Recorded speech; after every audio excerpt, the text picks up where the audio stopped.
बंधुओं से अनुरोध है कि व्यास पूजन पुस्तक पूजन के लिए व्यासपीठ के समक्ष पहुंचे।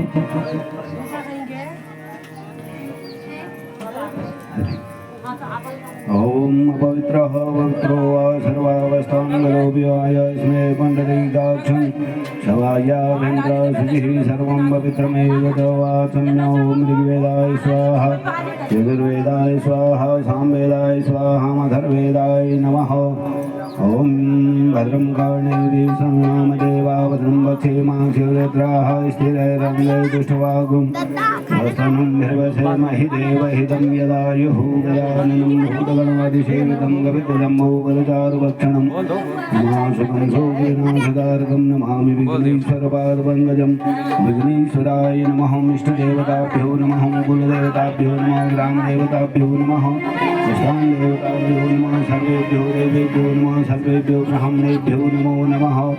या कुंदे धवलाय शुभ्रवस्त्राविधाय वीणावरदण्डमण्डितकरा या श्वेतपद्मासना या ब्रह्मासि शङ्करपर्वते देवी सदा वन्दिता सा मावातु सरस्वती भगवती निशेषजाड्यापः वाङ्मयी देवी सरस्वती नमः। अक्षरब्रह्मणे नमः। ध्यानार्थे पुष्पं समर्पयामि आनादे अक्षतान् समर्पयामि आसनार्थे पुष्पं वाद्यार्थे जलम् एतावानस्य महिमातो जायास पूर्वपादोश विश्वाभूतानि द्रपादश नटन्दिनी हस्तिवर्घं द्रपादो दौदयपुरुगः पादोशेहा भवद्गुणः ददोविघं ग्रामशासनानसनेऽभि अर्घाङ्गाचमन्यं जलं समर्पयामि अङ्गप्रोक्षान्ते आचमनीयं जलं समर्पयामि वस्त्रो वस्त्राम् ओमि वासुवासावतीदागसंसाद्यो मनसादेवेन्द्रवस्त्राङ्गाचमन्यं जलं समर्पयामि। सर्वोपचारार्थे गन्धाग्रपुष्पाणि गन्धद्वारान्द्रादष्टानि पुष्टां वदिष्यनिमीश्वरीं सर्वभूतानां ताम्यो भवेश्रम। सर्वोपचारार्थे गन्धाक्षपुष्पाणि समर्पयामि। धूपं दीपम् अमृतस्वरूपी नैवेद्यं मरुतौ संस्थाप्य पुष्पेणाच्छाद्यो जलेन सम्प्रोक्ष्य ओम नाभ्यासेदन्तर्जौं शेष्णौद्योः समवदवतिभां भूमिन्द्रियौ सौदान्दलालोकाङ्गकल्पयनं प्राणापानव्यानाय उदानाय समानाय स्वाहा। मध्ये मध्यं मोक्षजते हस्तपक्षार्थे पादरक्षार्थे आत्मन्यं जलं समर्पयामि। फलं ताम्बूलं सफलद्रव्यदक्षिणां च समर्पयामि। ओम हिरण्यगर्भः समवर्धदाग्रे भूतसजातः पतिरेकाशीतौ सदाधार पृथिवीं धामदे मां तस्मै देवाय हविधा विधेम। शरणं दात्वा जपं विधाय ओम सरस्वत्यै नमः। ओम सरस्वत्यै नमः। ओम सरस्वत्यै नमः। सरस्वत्यै नमः। सरस्वत्यै नमः। सरस्वत्यै नमः। सरस्वत्यै नमः। अक्षरब्रह्मणे नमः। गुह्याय गुह्यगोप्तातुं ग्रहाणास्मद्गतं जपं सिद्धिर्भवतु भो देव तत्प्रसादात् सुरेश्वरौ प्रणाम कलियेगा नमः। सर्वदाताय जगदाधारे हेतवे साष्टाङ्गो प्रणामस्ते प्रयत्नेन मया कृताः। श्री सुखदेवाय नमः। हं हनुमते नमः। तुलसादेव्यै नमः। सर्वोपचारार्थे गन्धाक्षपुष्पाणि समर्पयामि। श्री व्यासदेव पूजनम्। ओम भूमिदेवाजन्माधीतं विप्रो पुरुषोत्तमो प्रत्यक्षो यज्ञपुरुषार्भोऽयं प्रतिगृहकामो गन्धविलेपनं नमोऽस्तुनन्ताय सहस्रमूर्तये सहस्रपादास्य सरोर्भावे सहस्रनाम्ने पुरुषाय शाश्वते सहस्रकोटियुगधारिणे नमः। श्री व्यासदेवाय नमः। सर्वोपचारार्थे गन्धाक्षपुष्पाणि समर्पयामि। अर्चन विधि अस्तु परिपूर्णं सर्वदा परिपूर्णतास्तु अस्तु परिपूर्णम्।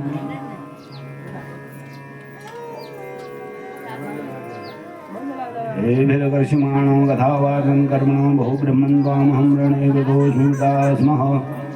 ओम स्वस्ति अनङ्गणात उष्णीशं च समर्पयामि। प्रणाम कलिदेवाय नमः। सर्वहितार्थाय जगदाधार हेतवे साष्टाङ्गोऽयं प्रणामस्ते प्रयत्नेन मया कृताः। श्रीमद्भागवत महापुराण की जय। बोलो व्यासदेव भगवान की जय। शुकनारायण भगवान की जय।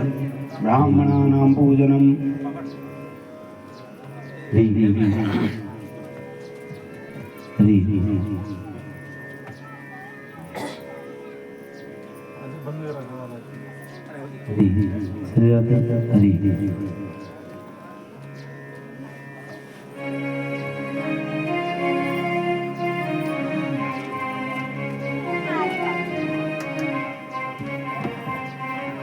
नमो ब्रह्मन् देव वासुदेवाय गो ब्राह्मणिताय च जगदिताय कृष्णाय गोविन्दाय नमो नमः। मा ब्रह्मणो ब्रह्मवशेषेजाय दामाराशेराजन्यः सूरव्योधिव्याधि महारथो जायतां धूम्निधे नरो निर्वाणाशो जपे पुरंयोगाजिष्णुरथेषाः दपेयो युवाशेजमान शिवीरो जायतां निकामे नः पर्जन्यो वरखलु फलवत्यो नवो गदयो वचन्तां योगक्षेमो नः कल्पतामो अचन विधि अस्तु परिपूर्णं सदा परिपूर्णतास्तु अस्तु परिपूर्णम्। नीराजनम् ॐ चन्द्रमा मनसो जातसुषो सूर्यो अजायत रोताद्वायुष्टमानसमुखाद्धग्निरजायत दीपज्योतिषै नमः ज्वालामालिन्यै नमः रत्नेश्वर्यै नमः सर्वोजाराधे गन्धाधुष्पाणि समर्पयामि। ॐ इदं हविः प्रजननं नये असुरसवीरगुं सर्वगणगुं शिष्टयात्मशनि प्रजाशनि पशुधनि लोकशन्यभयशनि अग्निः प्रजां बहुलां मे करोत्पन्नं वयोरेतो मा सुगतो। श्री भागवत भगवान की है आरती, पापियों को पाप से है तारती। श्री भागवत भगवान की है आरती, पापियों को पाप से है तारती। ये अमर ग्रंथ ये मुक्ति पंथ ये पंचम वेद निराला, नव ज्योति जलाने वाला।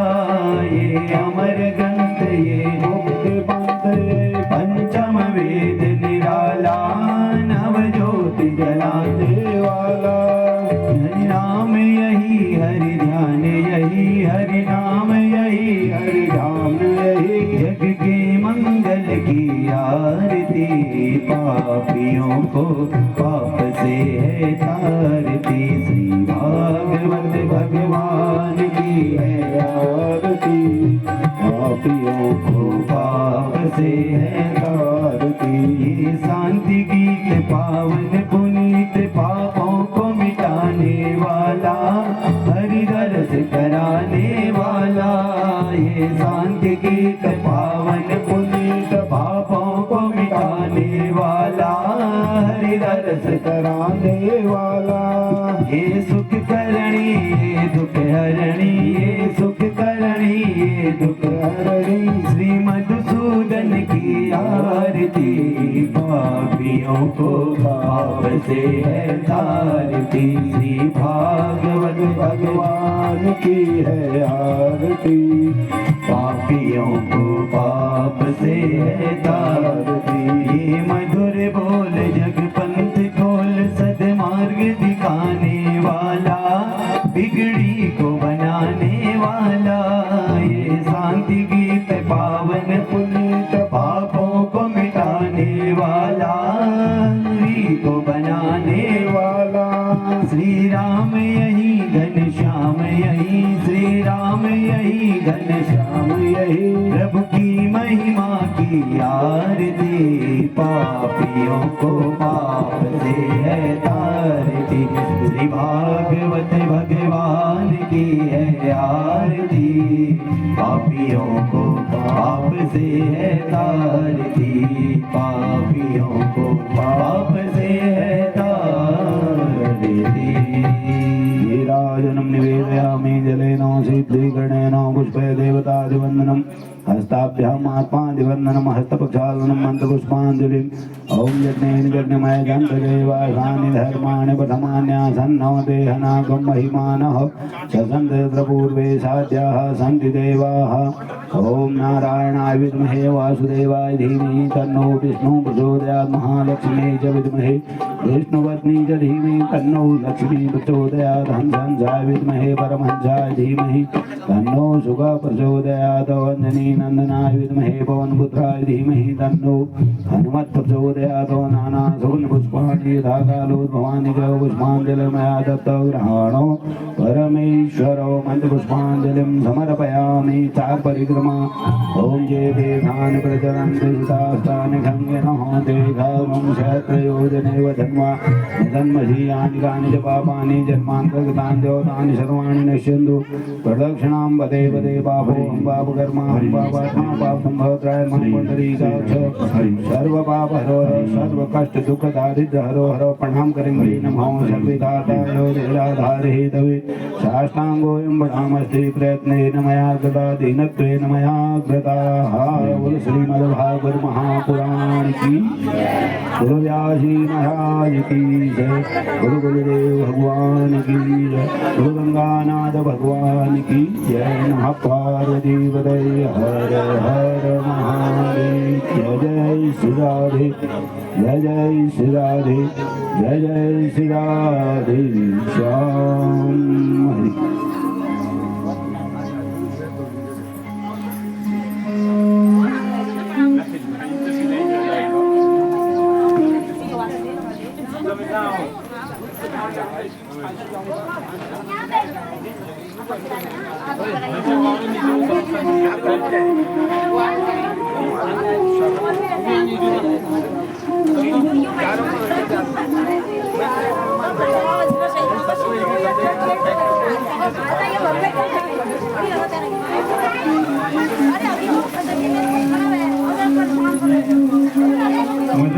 पानी की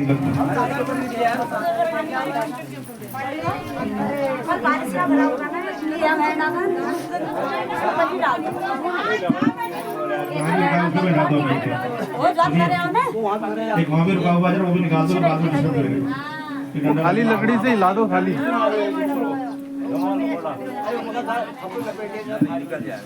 इसके गत्तों के ऊपर आ जाएगा आगे नीचे बैठ चलो नहीं ना ये लगा डिस्पोजल लगा लो अरे बैठ जाओ बैठ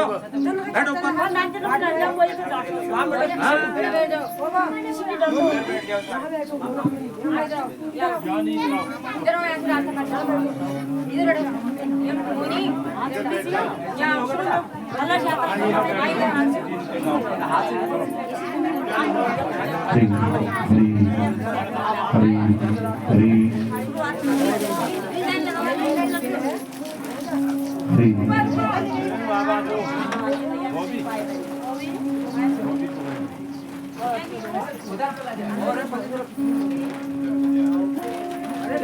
हरि हरि हरि ओम हरि हरि हरि झटका झटके से आएगा हरि इधर से झटका दे हरि ठीक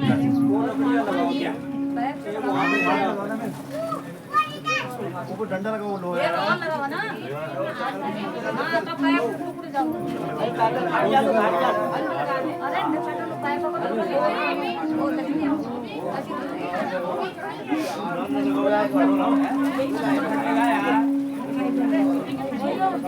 भाई वाला दे दे जब इसके लगा इससे लगा रोल लाओ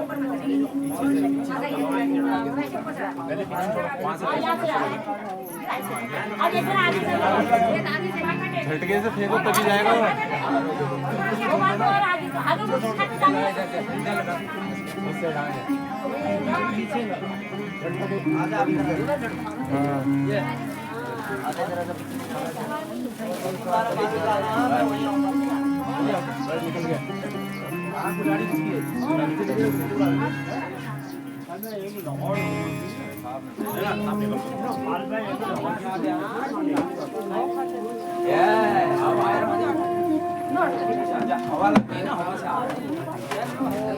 हवा से हिल रहा है तो इकट्ठा जहाँ हो रहा है उधर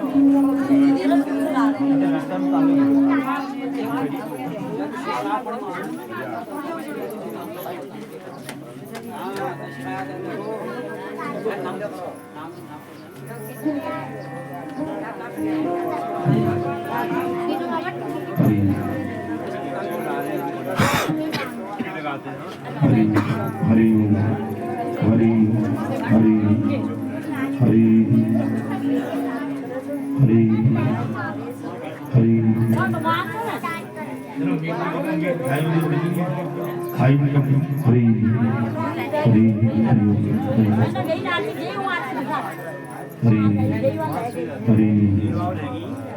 हरि हरि हरि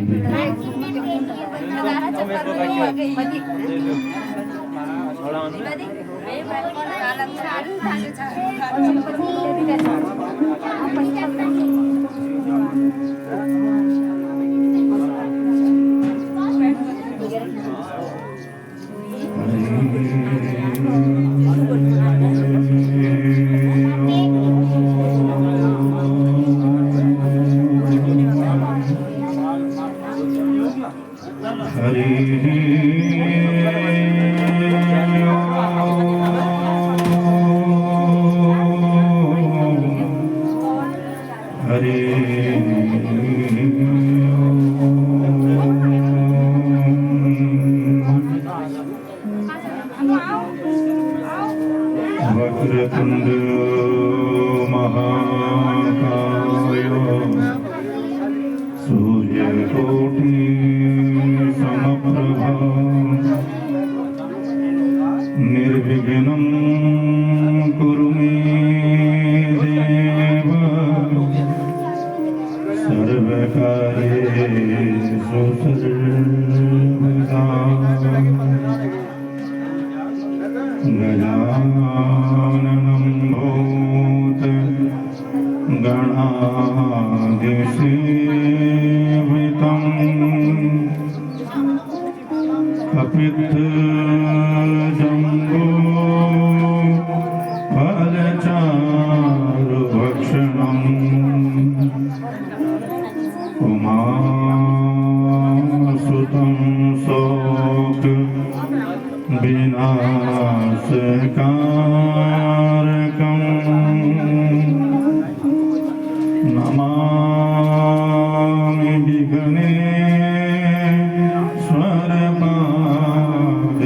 विघ्नेश्वरपादपङ्कजम् ध्येयं सदा परिभवग्ना माभीष्टदोहम् तीर्थास्पदं शिवविरन्ति नोतं शरण्यम् प्रत्यार्तिहं प्रणतपाल भवाभिपोतं वन्दे महापुरुषते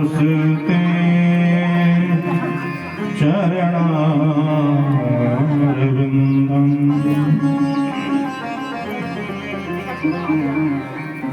वंशी विभूषितकरा नवनीरदाभा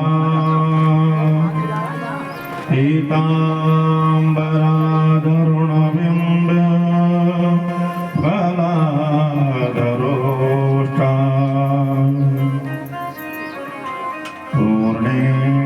पूर्णेन्दुसुन्दरमुखा दरविन्दनेत्रा कृष्णात् परं किमपि तत्त्वमहं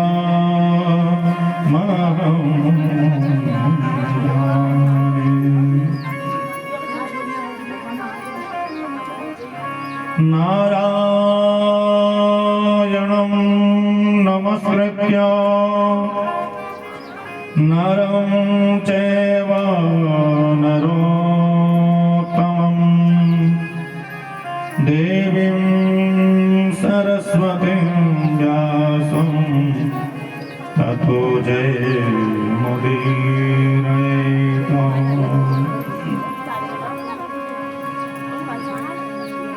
ॐ शान्तं त्रिनेत्रं विधुकान्तिशुभ्रं शम्भृतं दोष्टुशुभै चतुर्भिः मुक्ताक्षमालां कलशं सुधाया श्रीज्ञानमुद्रा मापि पुस्तकं च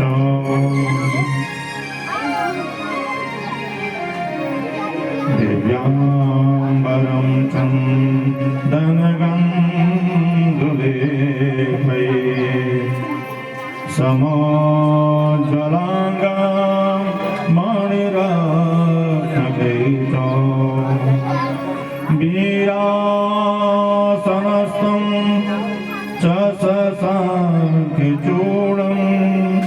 श्रीदक्षिणामूर्तिं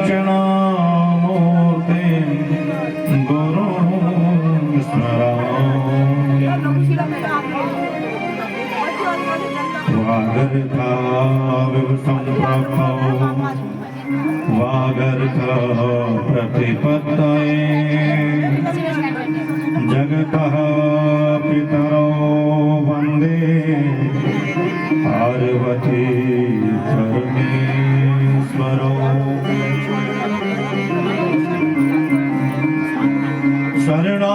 शरणागत दीनार्तं परित्राणपरायणे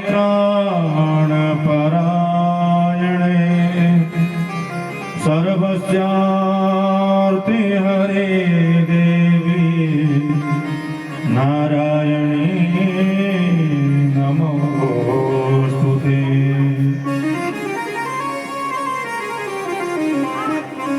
रामाय रामभद्राय रामचन्द्राय भेदसे रघुनाथाय नाथाय सीताय पतये नमः। जय जय श्री राधा रमण जय जय नवल किशोर जय गोपी चित चोर प्रभु जी जय जय माखन चोर। आइए हनुमंत विराजिए मैं कथा कहूँ मति अनुसार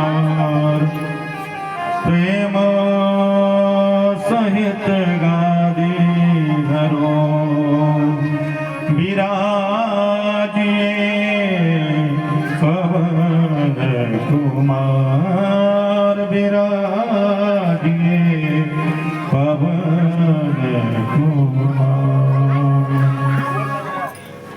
श्री परम अकारुण करुणावरणालय भक्तवांछितकल्पतरु ललित पीतांबरधारी बालकृष्ण लाल की वांगमयी प्रतिमूर्ति साक्षात श्री कृष्ण स्वरूप सदग्रंथ श्रीमद् भागवत को बारंबार कोटि कोटि नमन करते हुए मंडपस्थ आवाज समस्त देवी देवताओं के चरणों में बारंबार प्रणाम। मुख्यतः श्री राधा कृष्ण लक्ष्मी नारायण जी के चरणों में कोटि कोटि नमन। ग्राम देवी ग्राम देवता स्थान देवता अन्य समस्त क्षेत्रीय देवी देवताओं के चरणों में बारंबार कोटि कोटि नमन। इष्ट श्री जागीश्वर जागन्नाथ जी के चरणों में कोटि कोटि नमन बंदन प्रणाम करते हुए यहाँ उपस्थित समस्त आचार्य वर्ग ब्राह्मण वर्ग पुरोहित वर्ग वेदवत समाज को बारंबार नमन प्रणाम करते हुए उपस्थित यहाँ पर समस्त श्रोता समुदाय मातृशक्ति बाल युवा वृद्ध सबके हृदय में विराजित उस परम पिता परमात्मा को बारंबार कोटि कोटि प्रणाम नमन करते हुए और चर चराचर में संपूर्ण जगत में कण कण में व्याप्त उस परम पिता परमात्मा की उस परम शक्ति को परम झांकी को बारंबार कोटि कोटि नमन वंदन प्रणाम। आइए आज इस अष्टम दिवस की भागवती वार्ता में हम लोग प्रवेश करेंगे। उससे पूर्व नित्य की भांति मन वाणी चित्त को पवित्र करेंगे। राधा रानी के चरणों में प्रणाम करते हुए आइए संकीर्तन करेंगे प्रेम से। कब तुम कृपा करोगे राधे रानी, कब तुम कृपा करोगे राधे रानी, कब तुम कृपा करोगे राधे रानी, कब तुम कृपा करोगे, कब तुम कृपा करोगे राधे रानी, कब तुम कृपा करोगे राधे रानी, कब तुम कृपा करोगे राधे रानी, कब तुम कृपा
करोगे।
राधे राधे निज शरण कबलो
वृंदावन की आस रावरे, वृंदावन की आस रावरी, वृंदावन की आस रावरे, वृंदावन की आस रावरी, दर्शन कब तुम लोगे राधे राधे, दर्शन कब तुम लोगे राधे राधे, कब तुम कृपा करोगे राधे राधे, कब तुम कृपा करोगी, कब तुम कृपा करोगे राधे राधे, कब तुम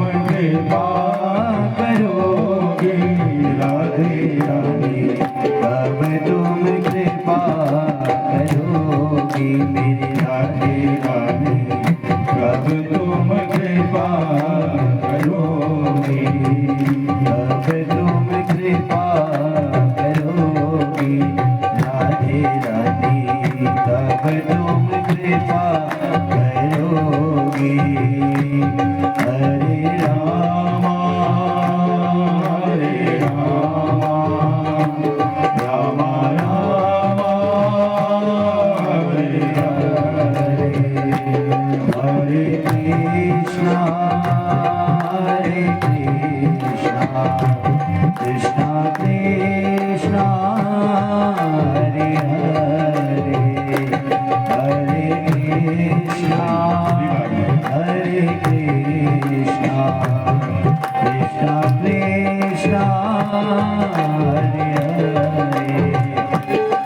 हरे, हरे राम राम राम हरे हरे, हरे कृष्ण कृष्ण कृष्ण हरे हरे, हरे राम राम हरे हरे, श्री राधे। हरे कृष्ण कृष्ण कृष्ण हरे हरे, हरे राम राम हरे हरे, हरे कृष्ण कृष्ण कृष्ण हरे हरे, हरे राम राम हरे हरे, हरे कृष्ण कृष्ण कृष्ण हरे हरे, कृष्ण कृष्ण कृष्ण हरे हरे, हरे कृष्ण कृष्ण हरे हरे। परिवार कृष्णलाल की श्रीमद् भागवत महापुराण की कृष्ण जागेश्वर जागन्नाथ महाराज की, शंकर भगवान की, जगदम्बा माता की, ग्राम देवी देवताओं की, नम पार्वती पतये हर हर महादेव, जय जय श्री राधे श्याम।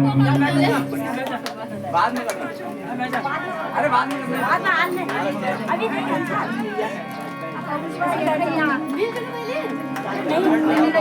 बहुत ही सुंदर। आज का शुभ दिन, आज वैशाख पूर्णमासी भी है और इस हमारी इस मातृभूमि, इस जन्मभूमि में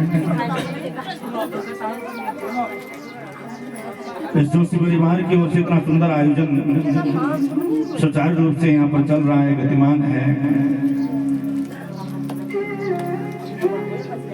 बड़ी श्रद्धा और भक्ति से अनुष्ठान हमारा सुचारू रूप से गतिमान है। सने सने हम लोग अब पूर्णाहुति की ओर अग्रसर हैं। कल इस यज्ञ की पूर्णाहुति होनी है।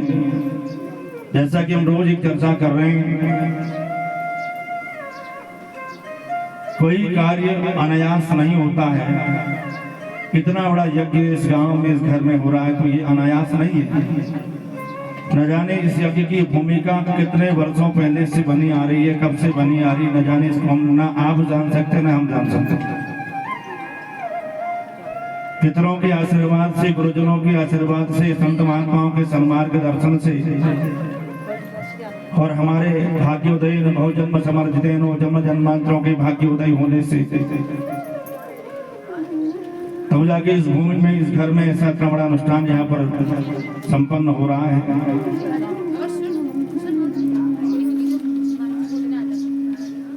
आप भी भाग्यशाली हैं और हम भी भाग्यशाली हैं जिन्हें ये करने का और कराने का अवसर प्राप्त हो रहा है।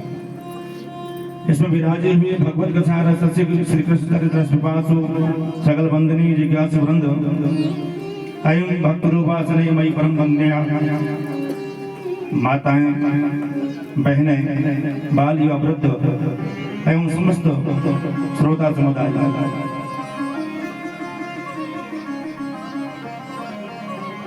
एक चीज में हम लोग ध्यान देंगे। आज छठा दिन है भागवती वार्ता का। आप लोग 5 दिन से लगातार कथा सुन रहे हैं। छठी दिन की कथा प्रारंभ हो रही है। संसार में आकर के हमारा उद्देश्य, परम उद्देश्य क्या है, इसको विचार करने का विषय है। ये भागवत कथा की, एक भागवत कथा हमने पहले दिन भी कहा कि कोई कागज नहीं है, कोई पोथी नहीं है, कोई ऐसा कोई किताब नहीं है। इसे किताब या पोथी कागज का टुकड़ा मत समझिएगा। श्रीमद् भागवत जो ग्रंथ है ये साक्षात कृष्ण स्वरूप है। साक्षात कृष्ण स्वरूप भगवान श्री कृष्ण का स्वरूप है। कल आप श्रवण करेंगे जब कथा का महात्म्य शुरू होगा, यही वर्णन आता है जिस वक्त भगवान श्री कृष्ण अपने इस धराधाम को छोड़ करके गोलोक धाम की ओर प्रस्थान कर गए, उस वक्त भगवान अपने तेज स्वरूप श्रीमद् भागवत में आकर के स्थापित हो गए। ये पोथी, ये ग्रंथ जहां पर रख दिया जाता है तो समझ लीजिए साक्षात ठाकुर जी भगवान श्री कृष्ण वहां पर विराजमान हो जाते हैं। और ये उसी जगह पर रखा जाता है, उसी जगह पर स्थापित हो पाता है जहां पर जिस जगह के कुछ पुण्य भाग पूर्व में रहे होंगे, अन्य जगह नहीं हो पाता। हमारा बड़ा अनुभव है। कई लोग हमारे पास आते हैं, महाराज ये करना था, ये करना था, करना था, करते करते मनोरथ करते हुए जीवन की यात्रा समाप्त हो जाती है, लेकिन एक छोटा सा कार्य नहीं कर पाते घर में। ये तो बहुत बड़ी बात है। जत्रेव गंगा जमुना त्रिवेणी, जहाँ पर भागवत कथा होती है सारे तीर्थ वहां पर उपस्थित रहते हैं। 33 कोटि देवी देवता वहां पर उपस्थित रहते हैं। अदृश्य रूप से सब यहाँ विराजमान हैं।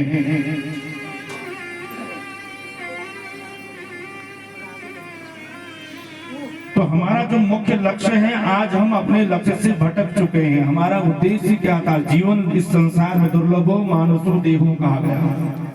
ये जो मनुष्य का जो देह हमें मिला ये बड़ा दुर्लभ है, बहुत दुर्लभ, बहुत दुर्लभ, दुर्लभ नहीं बहुत दुर्लभ।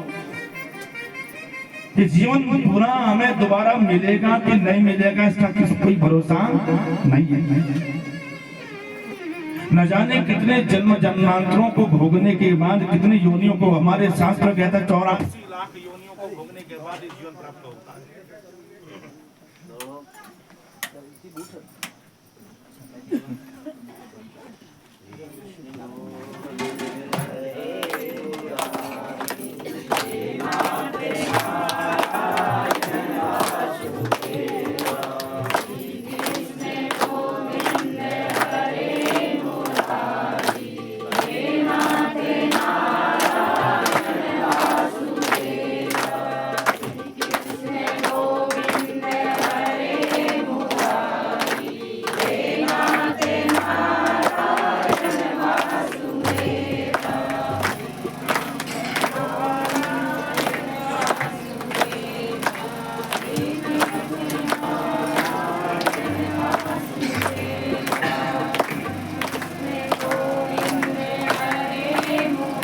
भोलेबाल कृष्ण लाल की।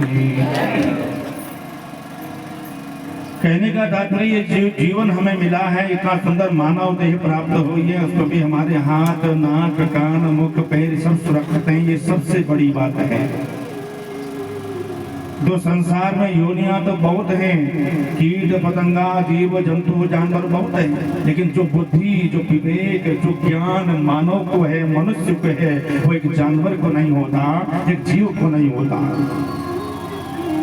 परमात्मा ने हमें बुद्धि दी, हमें विवेक दिया, हमें हृदय दिया, हमें सोचने समझने की शक्ति दी, और सबसे बड़ी बात है मुख से वाणी, मुख में ऐसी वाणी दी जिससे भगवान का हम कीर्तन कर सके, भजन कर सके, कानों से भगवान का कीर्तन भजन कथा सुन सके, आंखों से परमात्मा का दर्शन कर सके। मनसा वाचा कर्मणा त्रिविध रूप से परमात्मा का चिंतन कर सके। लेकिन हम क्या कर रहे हैं, संसार में आकर के हम जिस चीज को कमाना चाहिए उसे नहीं कमा रहे। किसे कमा रहे हैं? जो चीज नाशवान है। हमने क्या जोड़ा? हमने जमीन जोड़ी, हमने घर जोड़ा, हमने मकान जोड़ा, हमने खूब पैसा बैंक में बैलेंस बना दिया, खूब बड़ा बिजनेस जोड़ दिया, लेकिन ये सब कुछ यहीं रह करके रह जाना है, जाना कुछ भी नहीं है।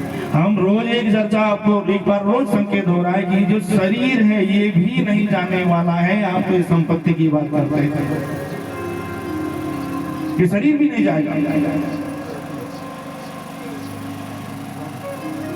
ठीक है, अच्छी बात है, परमात्मा ने हमें इस संसार में भेजा है, अपने कर्तव्यों का निर्वहन करना है। खूब धन कमाओ, खूब मेहनत करो, खूब पैसा कमाओ, अच्छी बात है, खूब संपत्ति जोड़ो, लेकिन उस संपत्ति का सदुपयोग करना भी सीखो।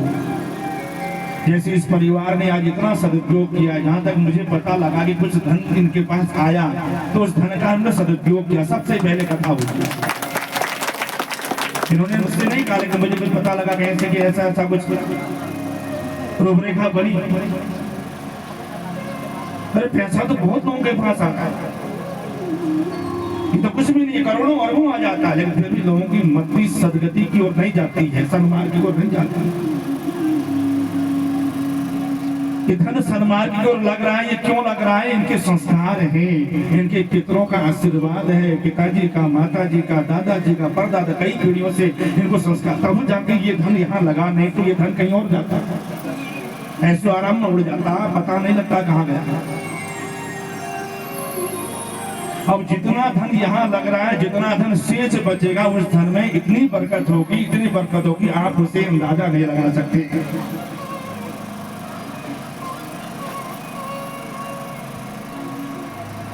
इसलिए धन वो कमाना है जिस धन को हम लेकर के अपने साथ में जा सके। ये पर देखो, एक व्यक्ति था, ध्यान से सुनिएगा,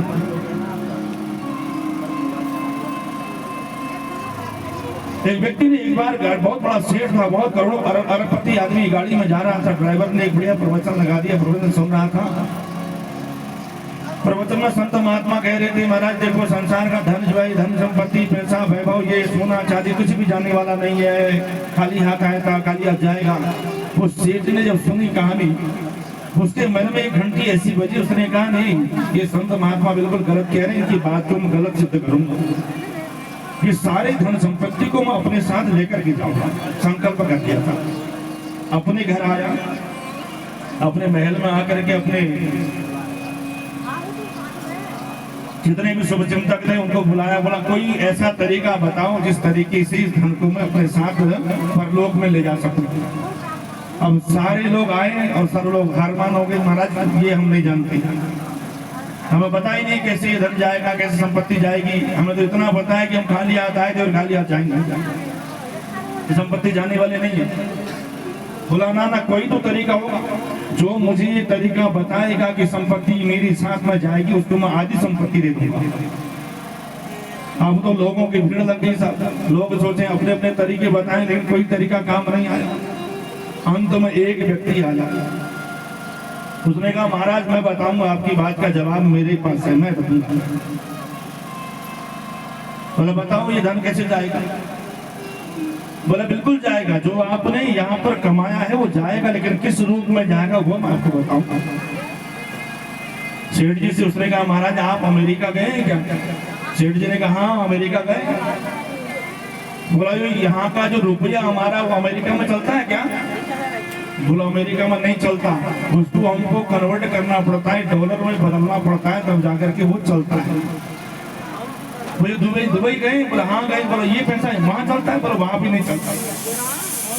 लंदन गए? बोला नहीं वहाँ भी नहीं चलता, वहाँ भी हमको पाउंड में बदलना पड़ेगा, तब जाकर के इसको कन्वर्ट करेंगे, चेंज करेंगे, तब जाके वहाँ की करेंसी लेंगे और तब जाके चलेंगे।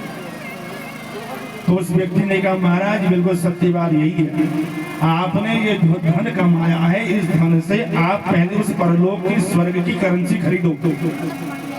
स्वर्ग का पैसा क्या है? पुण्य। बोला इस धन से आप पुण्य कमाओ, पुण्य कमा करके इस पुण्य की पोटली को साथ में लेकर के जाओ, ये धन भी तुम्हारा सदुपयोग में आएगा और आपका परलोक भी सुधर जाएगा। तो इसलिए धन का सदुपयोग करना है, बहुत कमाई अच्छी बात है, साथ में जाने वाला कुछ भी नहीं। जो हमने भजन कर लिया, जो हमने कीर्तन कर लिया, जो हमने पुण्य कर लिया, जो सेवा कर ली, वही सेवा हमारे साथ जाने वाली है, वही पुण्य की कमाई, पुण्य का खजाना हमारे साथ जाने वाला है, अन्यथा हमारे साथ में एक ढेला भी जाने वाला नहीं है। तो आपने कल बहुत सुंदर प्रसंग श्रवण किए। गोवर्धन दीना भगवान की आपने श्रवण करी। 7 वर्ष के कन्हैया ने 7 दिन 7 रात्रि पर्यंत बाएं हाथ की सबसे छोटी अंगुली की नाखून में नख पर गिरवर धार लिया। नाखून में पुत्र 7 कोस लंबे चौड़े यानी 21 किलोमीटर लंबे चौड़े गिरिराज को अपने नाखून में अपने हाथ में उठा लिया। इंद्र का अभिमान था, इंद्र को अभिमान था कि मैं इंद्र हूँ, उसके अभिमान को तोड़ने के लिए भगवान ने ऐसी लीला करी और गोवर्धन का मान बढ़ाने के लिए भगवान ने ये लीला करी। देखो जो भगवान का भक्त होता है, भगवान उसके मन के अभिमान को हमेशा समाप्त करने के लिए कोई न कोई लीला जरूर करते हैं। इंद्र के मन में अभिमान था, उस अभिमान को दूर करने के लिए भगवान ने इतनी बड़ी लीला रचाई और इंद्र का मान अभिमान सब समाप्त हुआ। परमात्मा के चरणों में आकर के क्षमा मांगी, 10 मंत्रों में भगवान कृष्ण की आराधना करी, भगवान ने क्षमा किया और इंद्र चला गया। ये कथाएं हमें यही तो सिखा रही है। ये कथा मात्र के जीवनम, ये कथा हमको जीना सिखाती है। ये कथा हमको हंसना, बोलना, खाना, पीना, घूमना, फिरना, बात करना, ये सब कथाओं से सीखने को मिलता है। तो जो अभिमान हमारा है, कितना भी धन हो जाए, कितनी भी संपत्ति हो जाए, कितने बलवान हो जाओ, कितने सुंदर हो जाओ, लेकिन अहंकार कभी अपने जीवन में मत आने देना। मान और अभिमान में बहुत अंतर होता है। हाँ अभिमान करो आप, अच्छी बात है, किसका करो? अभिमान करो अपने इष्ट का, अभिमान करो अपने गुरु का, अपने आचार्य का। ऐसे गुरु के शरण में हम गए हैं, वो हमारा अभिमान है। ऐसे इष्ट की छाया में हम लोग बैठे हुए, वो हमारा अभिमान है। ऐसे पिता के घर में हमने जन्म लिया, ऐसे पिता ने हमें संस्कार दिए, वो हमारा अभिमान है। ऐसा अभिमान रखो। ये माया का अभिमान बिल्कुल भी अपने हृदय में मत आने देना। ये कथा क्या?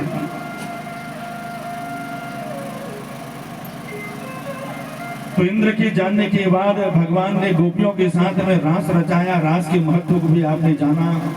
जीव और परमात्मा का मिलन था, वो रासलीला कोई काम लीला नहीं थी। ऐसी सुंदर रासलीला रची और उसके बाद आगे कथा बढ़ाते हुए देखो आज ये ब्रजवासी जितने हैं ना, यशोदा इत्यादि गोपियां ग्वाल वाल सब भगवान श्री कृष्ण से इतना प्रेम करते हैं, इतना प्रेम करते हैं।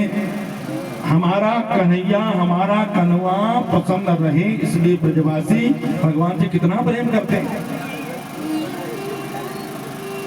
उनके मन में नान्यम जाने नैव जाने न जाने, इस कन्हैया के अलावा हम किसी को नहीं जानते हैं। आगे बहुत अच्छा सुंदर वर्णन आगे आ रहे हैं, ध्यान से सुनते रहिएगा। इतना प्रेम करते हैं। आज उन्होंने अपने कन्हैया की सुरक्षा के लिए जब इतने बड़े बड़े कार्य भगवान ने कर दिए, तो उनकी सुरक्षा के लिए माँ भगवती के मंदिर में जाकर के उन्होंने दुर्गा जी का अनुष्ठान किया। हे माँ भगवती, हमारे लाला को सुरक्षित रखना। कितना प्रेम करते हैं। और माँ भगवती से, अंबिका से प्रार्थना कर रहे हैं, माँ भगवती स्तुति कर रहे हैं, वंदना कर रहे हैं और हमारा लाला सुरक्षित रहे। और ऐसी खेल खेल में भगवान ने ब्रजवासियों को वैकुंठ का दर्शन भी कराया। और एक बार एक अजगर आया, अजगर ने नंद बाबा के पैर को पकड़ लिया। भगवान ने अजगर से अपने पिता नंद बाबा की सुरक्षा करी। एक बार नंद बाबा प्रातः काल हुआ जान करके रात के आधी रात में जमुना जी में स्नान करने चले गए, तो जमुना जी में वरुण भगवान का वास होता है। वरुण के दूत आकर के उठा करके ले गए सीधे वरुण लोक। कन्हैया को पता लगा तो गाना गए, जा करके वरुण लोक से अपने पिता को छुड़ा करके लाए। भगवान ने जब तक वृंदावन में ब्रज में रहे नाना प्रकार की लीलाएं करी, लेकिन किसी को ये पता नहीं लगने दिया कि मैं भगवान हूं, नहीं आभास होने दिया। खेल खेल में सब काम कर जाए, पता ही नहीं लगे। लेकिन वो कंस जो है ताक में बैठा हुआ है कि कैसे मैं अपने शत्रुओं का वध करूं। नाना प्रकार के लोग रोज जो है राक्षसों को भेजता जा रहा है। मेरे कन्हैया और बलराम दोनों मिल करके सबका संहार कर रहे हैं। संचोण, मायासुर, अरिष्टासुर, तीनों को अलग अलग भेजा। तीनों को मेरे गोविंद ने क्रमशः उद्धार कर दिया। बलवान कृष्णलाल की। आज नारद जी के मन में विचार आया। नारद जी सोच रहे हैं कि भगवान ने अवतार क्यों लिया, भूमि का भार उतारने के लिए, कंस जैसे आतताइयों को मारने के लिए। लेकिन भगवान तो अपनी लीला में ऐसे व्यस्त हो गए, ऐसे मस्त हो गए हैं, मुझे लगता है भूल गए। तो नारद जी ने क्या किया, सीधे आए ब्रह्मलोक से नीचे उतरे मृत्युलोक में और सीधे कंस के पास पहुंच गए। और कंस महाराज ने नारद जी का बड़ा स्वागत किया। और नारद जी ने कहा, महाराज क्या कर रहे हो भाई, कि कृष्ण और बलराम को कब मारोगे। कंस को जाके भड़का रहे। नारद जी की लीला है, हर किसी कर्म जो कार्य नारद जी करते हैं उस कर्म के पीछे कोई न कोई भलाई जरूर छिपी होती है। कंस को भड़काने चले गए, महाराज क्या कर रहे हो बताओ। कंस कहता है, महाराज बड़े बड़े राक्षसों को भेजा, लेकिन सब मर जा रहे हैं, सबको मार दिया जा रहा है, करूं क्या बताओ। नारद जी ने कहा, एक योजना मैं बताता हूँ, ये युक्ति है। देखो आपके पास एक भगवान शंकर जी के द्वारा दिया गया धनुष है। उस धनुष यज्ञ का एक रंगशाला बनाइए, सारे ब्रजमंडल के जितने भी लोग हैं सबको निमंत्रण दीजिए। और उसी निमंत्रण में कृष्ण और बलराम को भी यहाँ बुलाइए और धोखे से मुष्टिक और चाणूर जैसे बड़े मल्ल युद्ध के पहलवान तुम्हारे पास हैं, धोखे से उनको मार दीजिए। देखो महाराज, कंस परसों में दोनों को मरा हुआ देखना चाहता हूं। कंस ने कहा, महाराज आप जैसा कह रहे हैं वैसा मैं करता हूं। देखो जैसा आपने जैसा कहा वैसा मैं करूंगा। अब वहां से नारद जी ने अपना काम किया और सीधे वापस चले गए कहां, वृंदावन। मेरे कृष्ण बलराम ग्वाल वालों के साथ में गाय चरा करके वापस आ रहे हैं। शाम का समय था, रास्ते में रोक लिया नारद जी ने। महाराज प्रणाम करता हूँ, क्या कर रहे हैं आप बताओ। आपको अपनी लीला में ऐसे मस्त हो गए, ऐसे व्यस्त हो गए, सब भूल गए मुझे लगता है। मैं कुछ नहीं जानता हूँ। परसों को ये कंस जो है मरा हुआ मिलना चाहिए मुझे। वहाँ कंस को भड़का दिया, वहाँ कन्हैया से कहते हैं, लाला से बोला है, गोविंद ये कंस मुझे परसों नहीं दिखना चाहिए। बस मैं ये चाहता हूँ, आपसे विनती करता हूँ।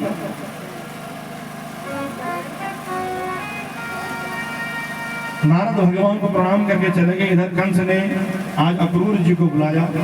अक्रूर जी कन्हैया के काका लगते हैं रिश्ते में। अक्रूर जी आए और अक्रूर जी से कहा, कंस ने कहा, देखो तुम कृष्ण और बलराम दोनों को लेकर के आओ, रथ लेकर के जाओ, वृंदावन जाओ, वृंदावन जाकर के उनको रथ में बिठा करके सम्मान से यहाँ लाओ। अक्रूर जी ने कहा, महाराज आज उनकी क्या याद आ गई आपको।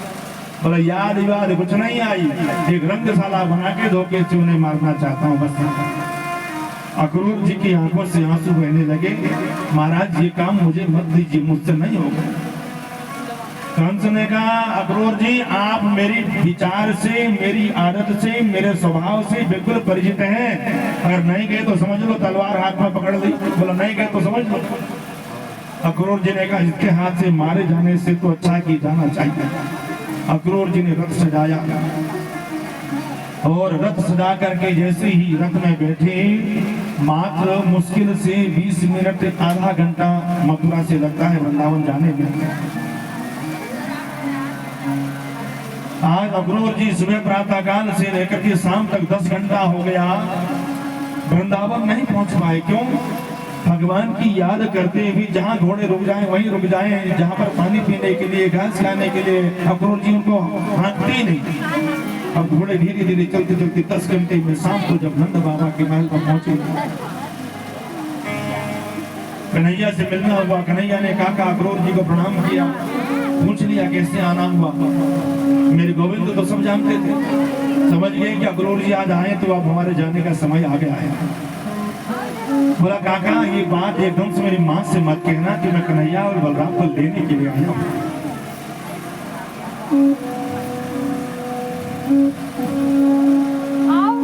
ये बात मत कहना। और जाकर के जब महल के अंदर गए, महल के अंदर जाकर के नंद बाबा, माँ यशोदा सबने उनका स्वागत किया। रात्रि में सायंकाल का भोजन माँ यशोदा ने बनाया। ध्यान से सुनिएगा, बिल्कुल बात मत करिए, थोड़ी देर। एक ऐसा मार्मिक प्रसंग चल रहा है, इसके लिए आप बिल्कुल शांत होकर के सुनिएगा, तभी जाकर के आपको आनंद आएगा।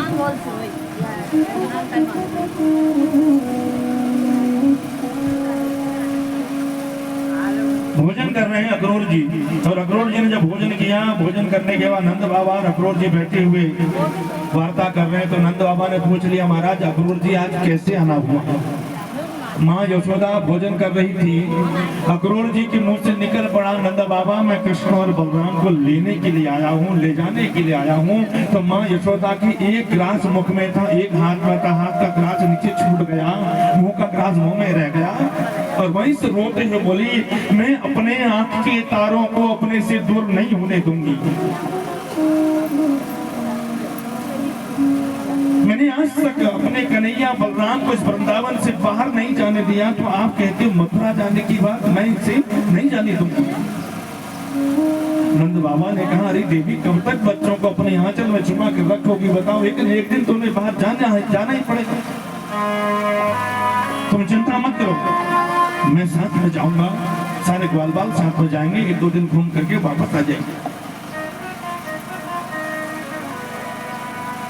अक्रूर जी विश्राम करने चले गए, और आज रात्रि में आधी रात के समय में मेरे कन्हैया को नींद नहीं आ रही है। क्यों? कल सुबह प्रातःकाल माँ को छोड़ के, ब्रजमंडल को छोड़ के जाना है। माँ यशोदा को भी नींद नहीं आ रही। माँ यशोदा अपने पलंग से उठ करके एक खिड़की के खंभे पे सर लगा करके बैठी हुई है।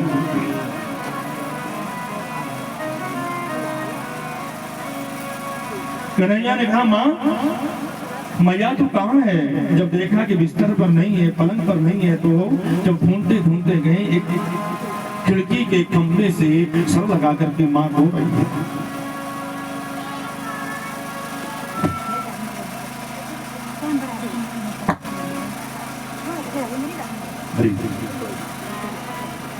मैया की गोद में बैठ करके मेरे लाला ने अपनी माँ यशोदा के आंसू पोंछे, और मैया क्या बात है, क्यों रो रही हो?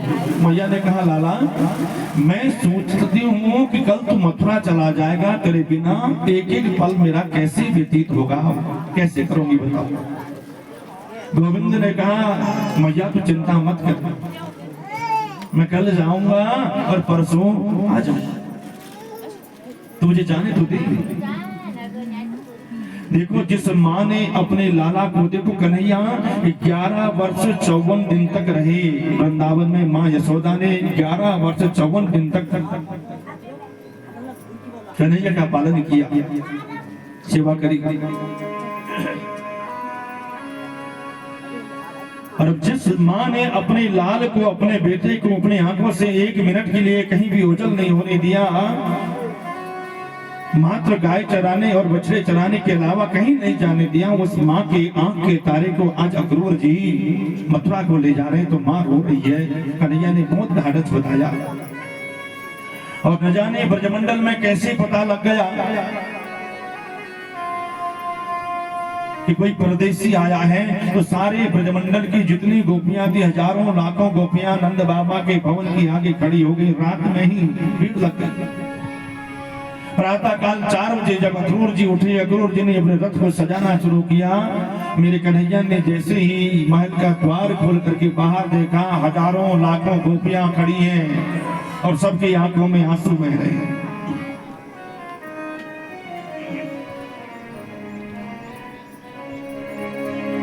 रथ की और मेरे कन्हैया और बलराम दोनों बड़े धीरे धीरे। तो गोपियों ने गोपाल से हाथ जोड़ करके प्रार्थना करने लगे, हे गोपाल, हम तुम्हें जाने नहीं देंगे। ये आपने कैसे सोच लिया कि हम आपको जाने देंगे? ये कैसे सोचा कि हमें छोड़ करके आप जा सकते हो? अहो विधाता न क्वचिद दया संयोज मैत्र्या प्रणयेन देहिना ताश्चाकृतार्थं दिवं कृष्णार्थक्यं विक्रीडितं तेर्भगचेष्टितं यथा। गोविंद, आपने कैसे सोच लिया? गोपियों ने विधाता की ओर देखकर कहा, हे विधाता, तुम्हारे मन में जरा भी करुणा, जरा भी दया नहीं आई? तुम्हारे मन में प्रेम नहीं है? तुम पहले तो जीव को जीव के अंदर प्रेम जागृत करते हो, उसके बाद उसका बिछोह कर देते हो। क्या तुम्हें इसमें आनंद आता है? एक दूसरे के प्रति आकर्षित करते हो और मिलन से पहले बिछोह करा देते हो। ये तुम्हारी आदत अच्छी नहीं है परमात्मा। गोपियां भगवान को, विधाता को कोस रही है। गोपियां कह रही, अरे ये अक्रूर, हमें तो लगता है ये क्रूर बन करके आया है, जो हमारे प्राण वल्लभ श्री कृष्ण को हमसे दूर कर रहा है।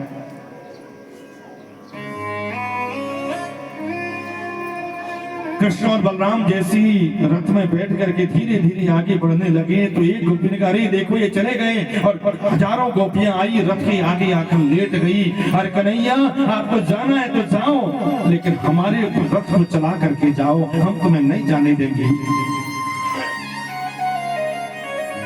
मेरे गोविंद और बलराम दोनों रथ से उतर करके गोपियों को समझाने लगे और राधा रानी से कहते हैं, राधा रानी, तुम जानती हो कि मेरे वहां जाए बिना मेरी आगे की लीलाएं संपन्न नहीं होंगी, इसलिए मुझे जाने दो। चिंता मत करो, मैं परसों आ जाऊंगा, आप बिल्कुल चिंता मत करिए, मुझे जाने की अनुमति दीजिए। पुनः जब श्री कृष्ण और बलराम दोनों रथ में बैठ करके जाने लगे, जैसे ही रथ में बैठ सके वैसे ही महल के द्वार से माँ यशोदा दौड़ती हुई गिरती पड़ती। अरे रोको ने, कोई रोको ने, मत जाने दो। आवाज लगाती हुई गिरती पड़ती आई और कन्हैया बलराम दोनों ने रथ से कूद लगा दी और माँ के चरणों में गिर गए। माँ ने गले से लगाया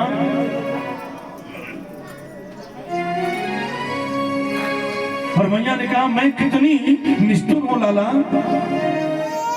मैंने तुझे कभी प्यार नहीं किया। एक मिट्टी की मटकी फोड़ने के बदले मैंने तुझे उगल से बांध दिया। एक थोड़ा सा माटी का चक्की तूने मैंने तेरा कान पकड़कर तुझे सोटी दिखाई, तुझे मैंने डांट लगाई, तेरा कान पकड़ दिया। कृष्ण और बलराम यशोदा के चरणों में गिर गई और हिलकियां भर के रो पड़े। कहने लगे, गोपाल ने कहा, दुनिया की सारी चीजें भूल सकता हूँ मैया, दुनिया की सारी चीजें भूल सकता हूँ, परंतु तुम्हारे प्रेम के स्नेह के बंधन को मैं कभी भूल नहीं सकता, कभी नहीं भूल सकता। न चांतम न बह्यस्य न पूर्वम न पिछापरम।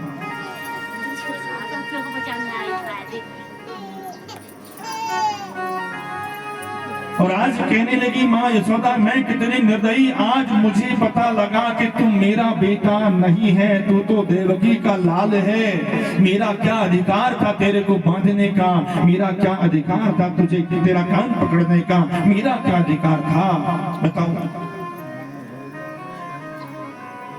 मन में सोचो, जिस परमात्मा के आदि का पता नहीं, अंत का पता नहीं, उस परमात्मा का कान पकड़ने की सामर्थ्य थी तो बस मात्र यशोदा में और किसी में नहीं। बार बार मैया को वंदन किया, बार बार अपने ब्रज भूमि को प्रणाम किया, समस्त गोपियों को हाथ जोड़ करके आज मेरे गोविंद उस वृंदावन से विदा ले रहे हैं। रथ में बैठे धीरे धीरे रथ आगे बढ़ने लगा।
व्याकुल भये यशोदा पिता नंद व्याकुल भये यशोदा पिता नंद व्याकुल भये ग्वाल रोए हमारे कन्हैया चले ग्वाल रोए हमारे कन्हैया चले छोड़ सबसे लगन प्राण तन मन हरण आज मथुरा चले आज मथुरा चले आज मथुरा चले आज मथुरा चले श्री राधे।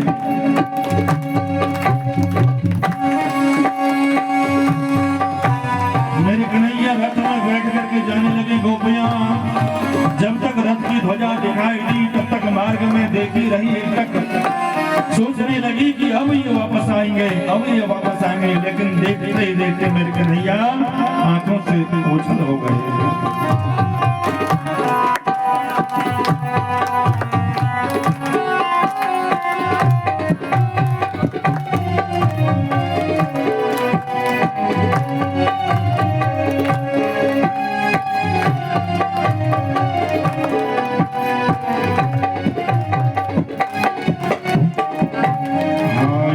मोहन बिना चैन कैसे पड़े, हाय मोहन बिना चैन कैसे पड़े, हाय मोहन बिना चैन कैसे पड़े, हाय मोहन बिना चैन कैसे पड़े, कौन नवनीत माखन की चोरी करे, कौन नवनीत माखन की चोरी करे, कैया करते रुदन प्राण तन मन हरण आज मथुरा चले, आज मथुरा चले, आज मथुरा चले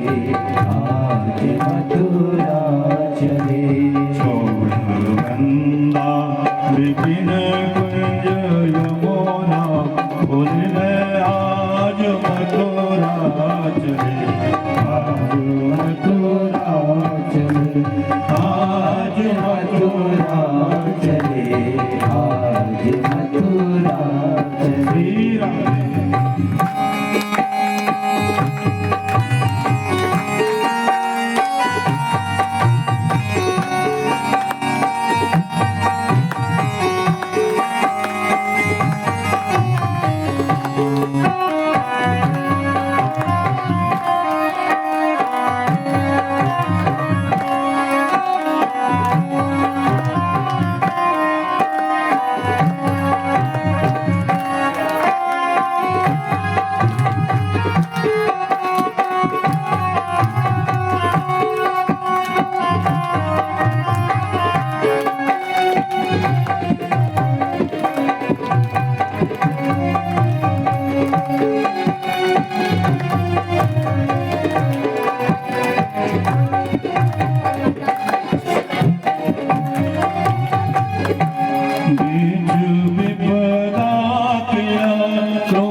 सकल भर रहे जल नयन आज मथुरा चले।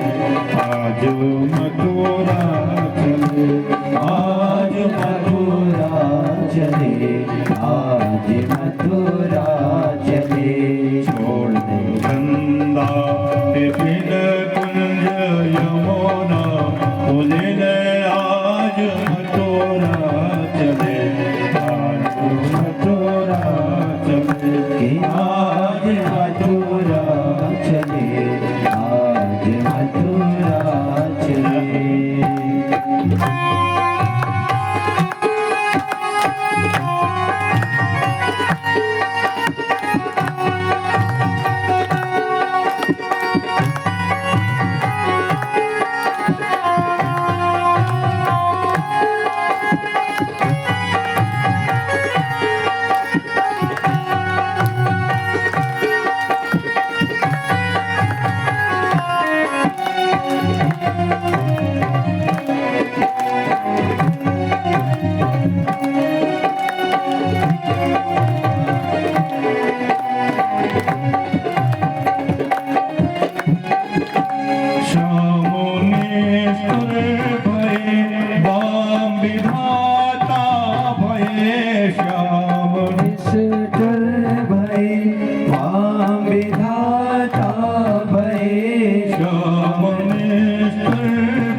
लगन प्राण तन मन हरणे आज मथुरा चले, आज मथुरा चले, आज मथुरा चले, आज मथुरा चले।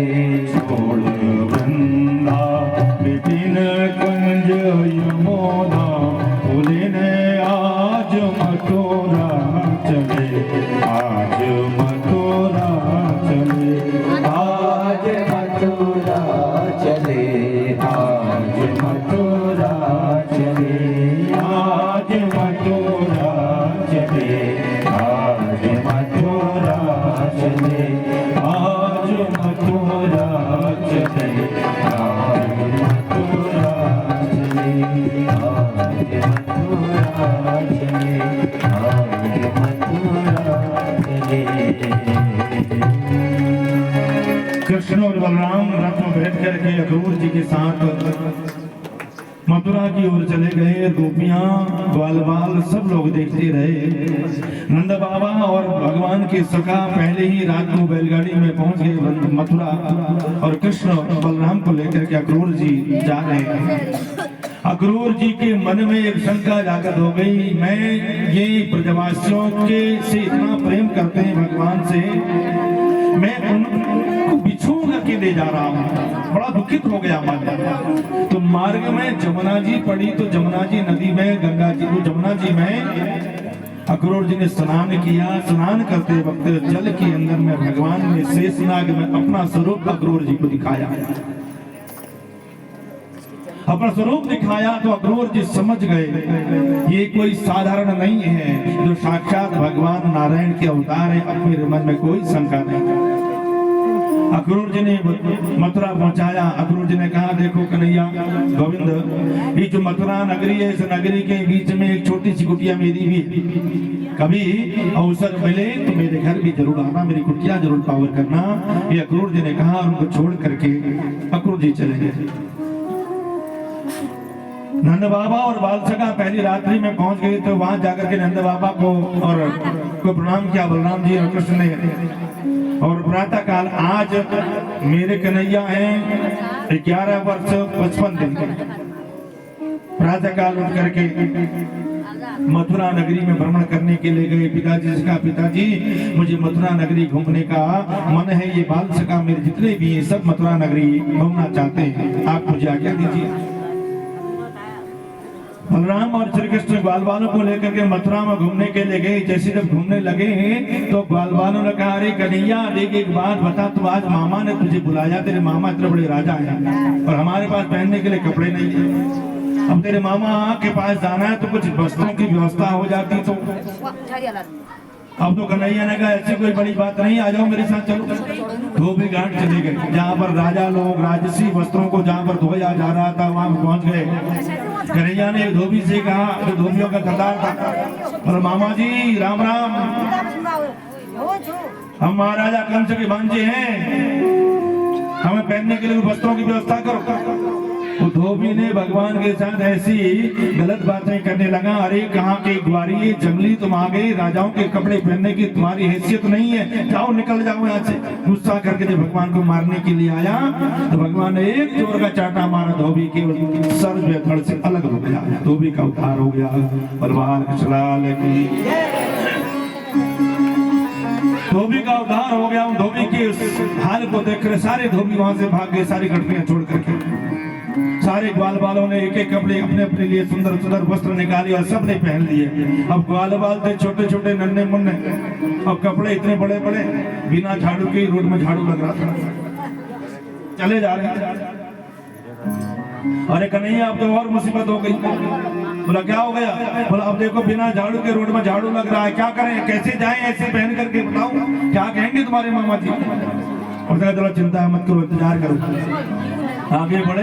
एक दर्जी भगवान के भगत था, उस दर्जी ने भगवान के सारे ग्वाल वालों के कपड़े लिए और सबको बढ़िया नाम करके काट पीट करके सिल करके सबको पहना दिया। अब तो भाई सारे ग्वाल बाल बड़े प्रसन्न हो गए, महाराज देखो इतने सुंदर वस्त्र पहने।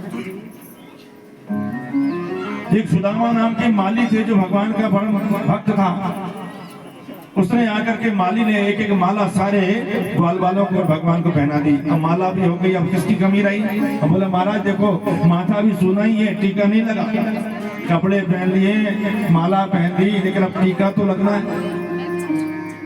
कन्हैया ने कहा चिंता मत करो, उसकी भी व्यवस्था हो जाएगी। भगवान और ग्वाल बाल जब जिस मार्ग से जा रहे थे वहां पर एक तो मथुरावासी सब भगवान का स्वागत कर रहे हैं।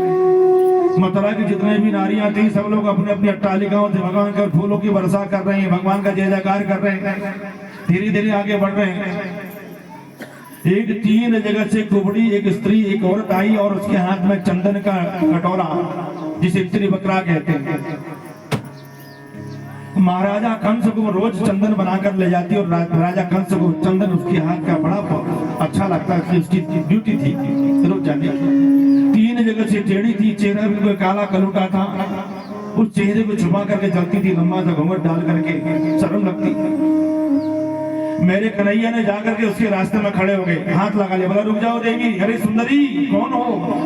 वो काली कलोटी 3 जगह से टेढ़ी सुंदरी नाम सुन करके चौंक गई। बोला आज तक मेरे से किसी ने सुंदरी नहीं कहा, ये कोई परदेशी लगता है। जैसे घूंघट उठा करके ऐसे देखा तो देखती ही रह गई कन्हैया को। अरे देवी क्या ये चंदन हमको टीका हमको मिलेगा? और इतनी प्रसन्न हुई, अपने हाथों से सारे ग्वाल बाल कृष्ण बलराम सबको माथे पर सबके टीका लगा दिया, सबका माथा पोत दिया, बढ़िया टीका लगा दिया, सुंदर। अब भगवान अब देखो ग्वाल वालों ने कहा अरे कन्हैया देखो इसने टीका लगाया, अब इसको कुछ तो दो। गोविंद ने कहा देखो चिंता मत करो, उसकी व्यवस्था भी कर रखी है।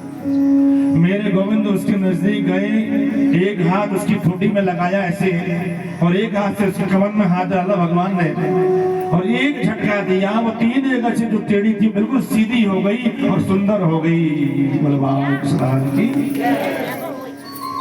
इतनी सुंदर हो गई। नाम तो था उसका सैरेंद्री, लेकिन लोग उसे हमेशा कुब्जा कुब्जा कह करके बुलाते थे।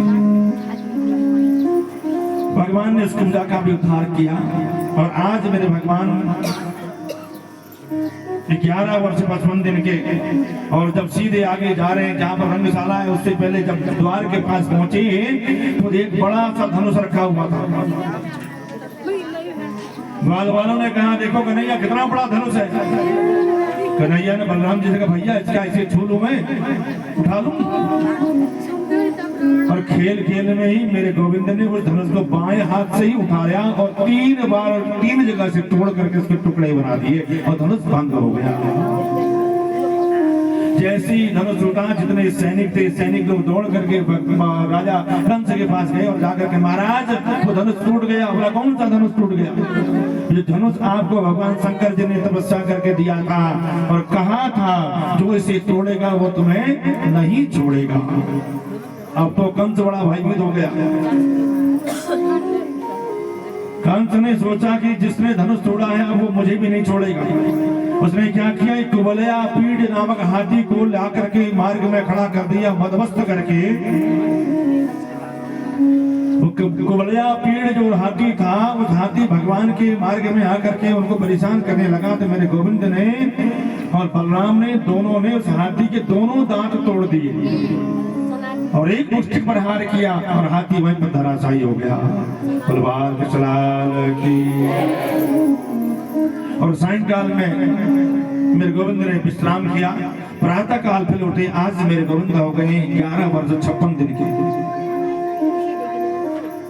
प्रातः काल उठे और सारे ग्वाल वालों के साथ में अपने सखाओं के साथ में रंगशाला में प्रवेश किया, जहाँ पर रंगशाला मानी थी। हजारों लोग बैठे हुए हैं। वृद्धों के लिए बैठने की अलग जगह है, युवाओं के बैठने की अलग जगह है, महिलाओं के बैठने की अलग जगह है। बड़ा सा सिंहासन लगा है, उसमें राजा कंस बैठे हुए हैं। अब भगवान की मूर्त जो देख रहा है वो अलग अलग रूप में देखता है। जिसका जैसा भाव वैसी भगवान की शक्ल दिख रही है। कोई उनको सूरवीर देख रहा है, कोई उनको राजकुमार देख रहा है, कोई उन्हें भगवान देख रहा है, कोई उन्हें बालक देख रहा है। जाकी रही भावना जैसी, जाकी रही भावना जैसी, प्रभु मूरत देखी तिन तैसी, प्रभु मूरत देखी तिन तैसी, जाकी रही भावना जैसी, जागी रही भावना जैसी, प्रभु मूरत देखी तिन तैसी, प्रभु मूरत देखी तिन तैसी। भगवान ने रंगशाला में प्रवेश किया। रंगशाला में जैसे ही प्रवेश किया तो चाणू और मुष्टिक दोनों ने भगवान को पकड़ लिया, गोविंद को और बलराम दोनों को। बोला आओ हमारे साथ युद्ध करो, बहुत बड़े पहलवान बनते हो। कन्हैया ने कहा मामा जी हम कोई पहलवान नहीं है। अरे ये बताओ अगर पहलवान नहीं हो तो बड़े बड़े राक्षसों को हमने भेजा वृंदावन और गोकुल में, उन सबको कैसे मारा तुमने? मेरे कन्हैया ने कहा मामा जी ये जितने भी राक्षस आप लोगों ने भेजे थे सब मरे मराए आए, हमने उठाया और जमुना जी में फेंक दिया। हमने मारा नहीं, मरे मराए थे। जितना कहना था चाणूर ने भगवान को पकड़ लिया, मुष्टिक ने बलराम को पकड़ लिया। बड़ा मल्ल युद्ध हुआ। भगवान और बलराम दोनों ने मिलकर के दोनों को एक एक मुक्का मारा और दोनों वहां पर धराशायी हो गए। जितने भी वीर थे, जितने मल्ल योद्धा थे, सब लोग भाग गए। मेरे गोविंद ने दौड़ लगाई और दौड़ लगा करके वो बड़े से सिंहासन में जहां कंस बैठा वहां जाकर पहुंच गए और कंस के बाल पकड़ करके सीढ़ियों से नीचे पटक दिया, खींचने लगे। और 35 वर्षों से मथुरा के जितने भी निवासी थे हंसे नहीं थे, मुस्कुराए भी नहीं थे। क्यों? कंस का इतना बड़ा आतंक था। कंस ने इनको सबको ऐसी डरा कर रखा था। आज सब लोग थर थर थर कांप रहे हैं। एक नन्हा सा 11 वर्ष 56 दिन का बालक राजा कंस वो आतताई के पास खड़ा है।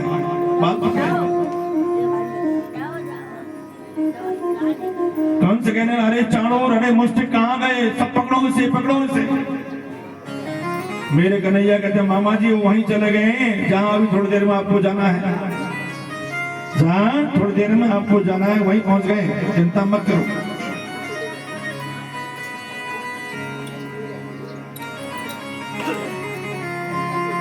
कंस कहता है छोड़ दे मुझे, क्यों पकड़ रखा है, मुझे छोड़ दे।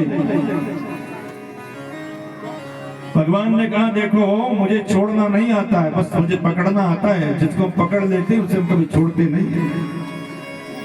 कंस ने कहा अरे बाबा मुझे दर्द होता है, मुझे कष्ट होता है। तो मेरे कन्हैया मेरे गोविंद ने कहा जाके पग नहीं फटी विवाही, सो कहा जाने तीर पराई।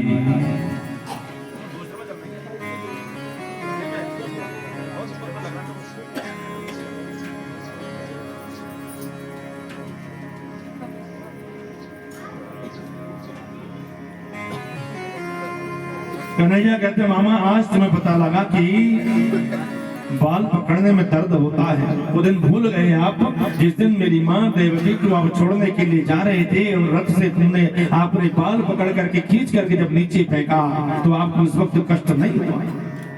उस वक्त इस बात का एहसास नहीं हुआ कि बाल खींचने में भी दर्द हो सकता है। जाके पग नहीं फटी विवाही, सो कहा जाने पीर पलाई।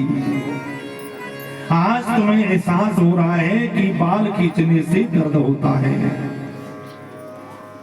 देखो, भगवान श्री कृष्ण ने, रामचंद्र जी ने अपने जीवन में कभी नहीं कहा कि मैं भगवान हूं, लेकिन भगवान श्री कृष्ण ने आज भगवान ने तकरीबन अपने पूरे जीवन पर्यंत 50,000 बार कहा होगा कि मैं भगवान हूं, मेरी शरण में आ जाओ, माम एकम शरणम व्रजाओ। कंस से कहते, मामा मेरी शरण में आ जाओ, मुझे देखो,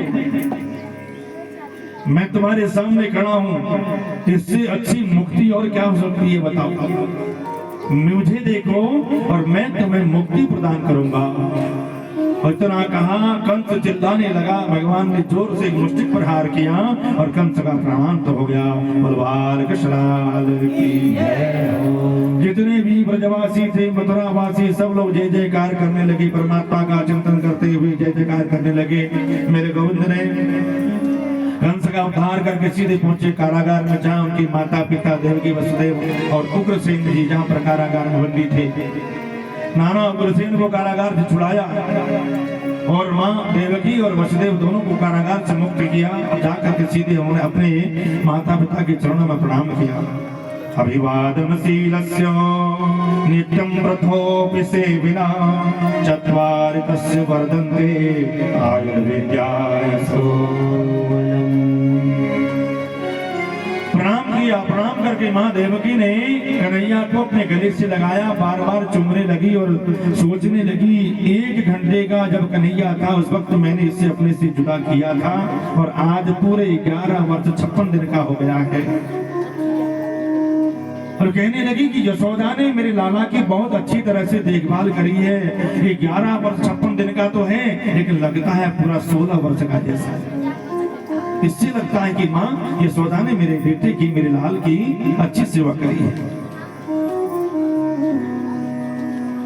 भगवान ने राजा उग्रसेन नाना को जो है कारागार से मुक्त करा करके उन्हें राजगद्दी में अभिषिक्त किया और गर्गाचार्य जी को बुला करके वसुदेव जी ने कालांतर में समय बीता तो उनका चूड़ाकर्म संस्कार, यज्ञोपवीत संस्कार किया, जनेऊ संस्कार हुआ। भगवान का कौन मुंडन करा रहा है, कौन जनेऊ पहना रहा है, भगवान को कोई याद नहीं है। बस ध्यान है तो उस ब्रजमंडल का, उस गोपियों का, माँ यशोदा का। और आज वसुदेव और देवकी ने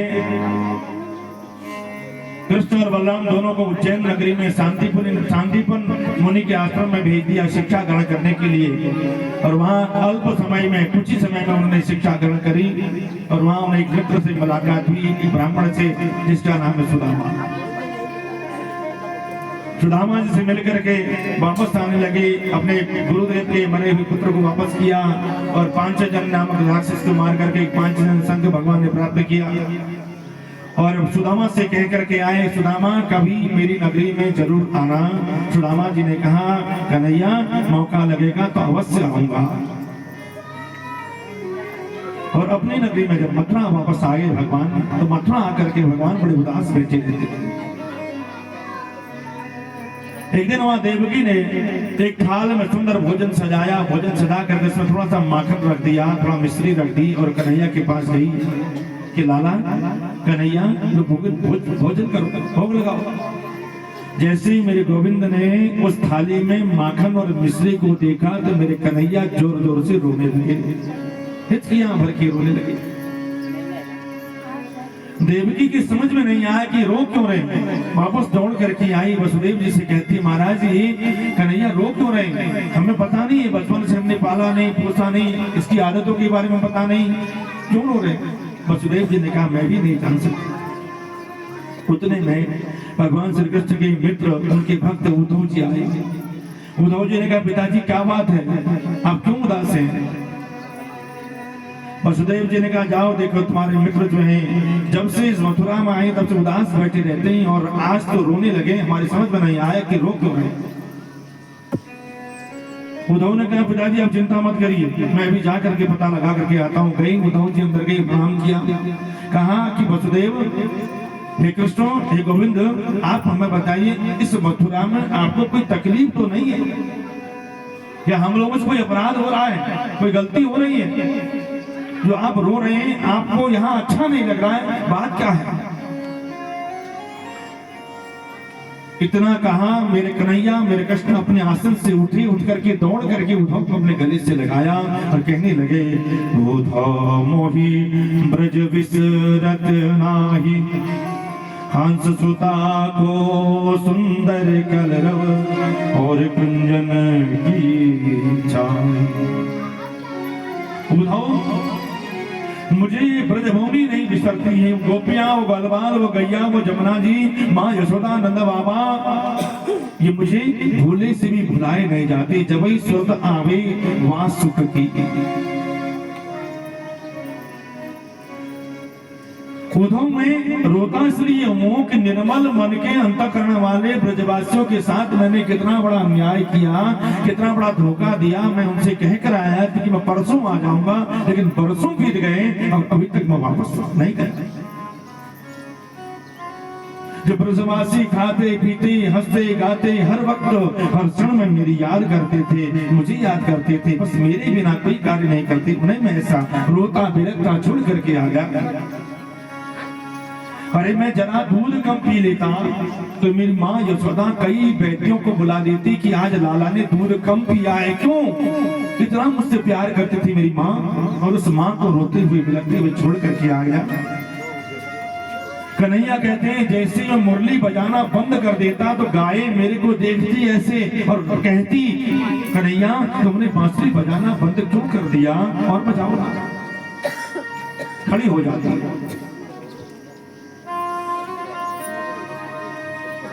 हजारों बछड़े अपनी पूंछ उठा करके मेरे पीछे पीछे नाचते, मेरे चारों ओर नाचते, मैं उनको रोता बिलखता छोड़ करके आ गया। वो राधा रानी, वो गोपियां, वो ग्वालवाल सब कितना मुझसे प्रेम करते। उद्धव ने कहा, भगवान मैं क्या करूं, मुझे बताओ। भगवान ने कहा, उद्धव मैं चाहता हूं तुम एक बार वृंदावन जाओ और मेरा संदेश सुना करके आओ। एक बार तुम ब्रजमंडल जाओ। उद्धव के हृदय में बड़ा अभिमान था। उद्धव कौन थे? बृहस्पति के शिष्य थे और भगवान के परम लाडले भक्त थे, बहुत विद्वान थे, ब्रह्मज्ञानी थे। उनके मन में अभिमान था कि मैं ब्रह्मज्ञानी हूँ, मैं बृहस्पति का अग्रगण्य शिष्य हूँ। और कन्हैया से कहने लगे, अरे गोविंद, याद आ रही है पर ब्रह्म को, और याद आ रही है गोपियों की, ब्रजवासियों की, और संदेश देकर जाएगा ये ब्रह्मज्ञानी उद्धव। क्या बात करते हो गोविंद? ये मैं ब्रह्मज्ञानी? अरे मेरी भाषा कैसे समझेंगे बताओ।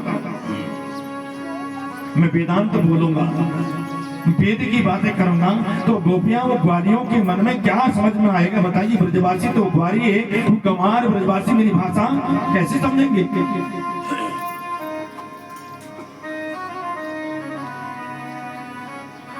भगवान बोले, कोई बात नहीं उद्धव, जरा सरल भाषा में समझाने का प्रयास करना। और भगवान मन ही मन सोच रहे हैं, उद्धव के मन में कितना बड़ा अभिमान है। देखो, सरल भाषा में समझाना, लेकिन जाना जरूर। उद्धव ने कहा, भगवान आप मुझे आज्ञा दे रहे हैं, आपकी आज्ञा का पालन करना मेरा कर्तव्य है। जिम्मेदारी है, ब्रजमंडल जाऊंगा, समाचार सुनाकर आऊंगा, लेकिन 1 घंटे से ज्यादा वहां नहीं रुकूंगा। भगवान ने कहा, वो तो वक्त बताएगा, अब 1 घंटे में आते कि 7 महीने में आते। उद्धव जब जाने लगे, भगवान ने कहा, देखो एक काम करो, मेरी काली कमरिया को ओढ़ करके जाओ, और मेरे जो मोर का मुकुट है, इस मोर पंख के मुकुट को अपने माथे में लगा कर जाओ, क्योंकि ब्रजवासी मेरी सिवा किसी से बात करना नहीं चाहते। अरे मेरा जैसा रूप तो बना लो।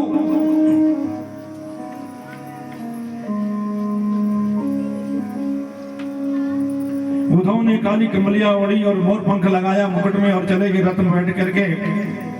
भगवान से कह कर गए थे कि मैं 1 घंटे में वापस आ जाऊंगा। देखो, जिस दिन से भगवान श्री कृष्ण ब्रजमंडल को छोड़ करके गए, उस दिन से ग्वालवालों का एक नियम है, रोज रास्ते में बैठ जाते। जिस रास्ते से मथुरा से का जो मार्ग है, उस मार्ग में बैठते कि आज तो हमारा लाला आएगा, आज तो हमारा कन्हैया आएगा। और गोपियों ने क्या किया? जिस दिन से भगवान मथुरा ब्रजभूमि को छोड़ करके मथुरा गए हैं, तब से न दूध बेचने गई, न दही बेचने गई, कुछ भी मथुरा के अंदर उन्हें प्रवेश ही नहीं किया कि कहीं हमारे जाने से लाला की स्वतंत्रता में कोई बाधा ना आ जाए, उसे कोई दुख न हो जाए, कोई कष्ट न हो जाए।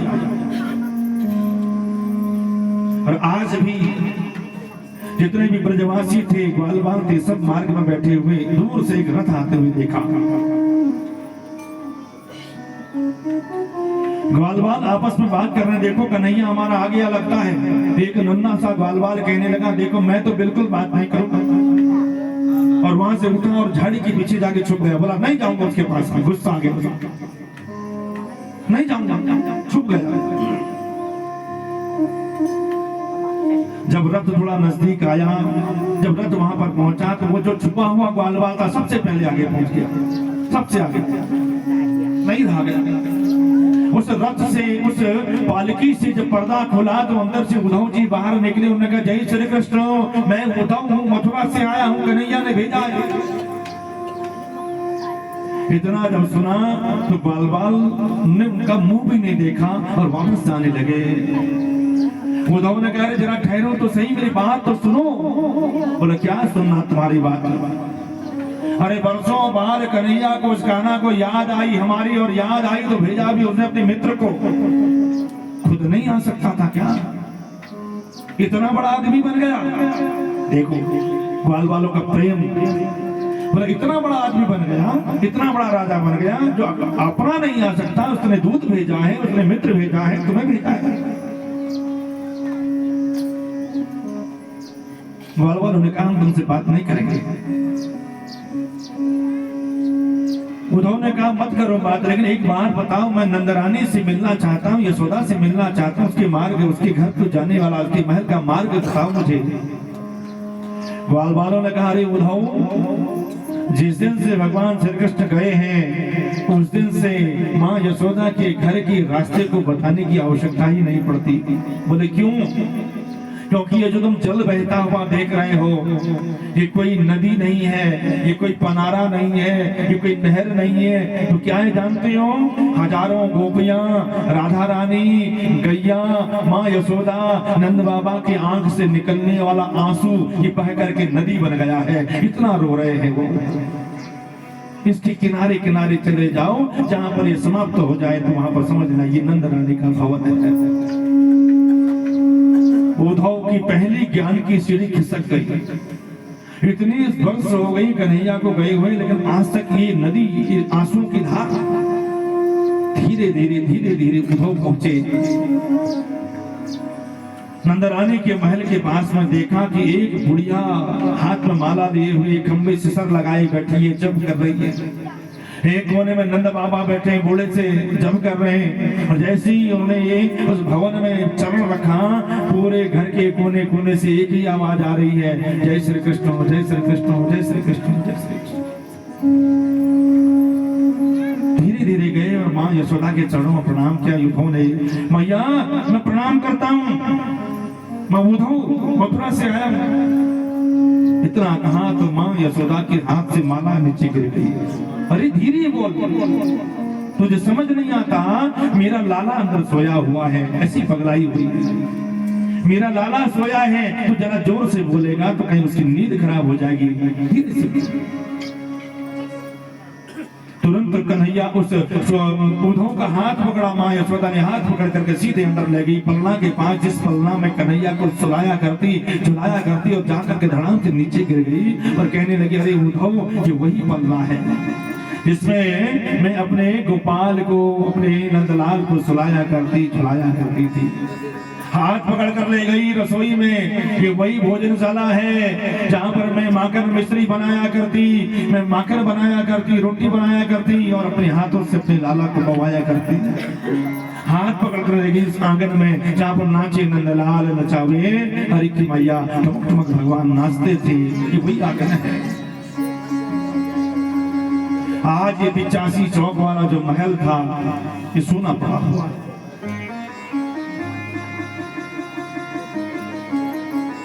नंद रानी और यशोदा और नंद बाबा दोनों ने बैठ करके रात्रि भर उद्धव के साथ में सत्संग हुआ। उद्धव की बातें सुनता सुनता रात बीत गई, एक नींद एक पलक भी नहीं झपकी और भगवान की बातें करते करते माँ यशोदा और नंद बाबा रोते रहे और बात करते रहे, रोते रहे, बात करते रहे, मेरा लाला, मेरा कन्हैया, मेरा कनवा, मेरा कनवा।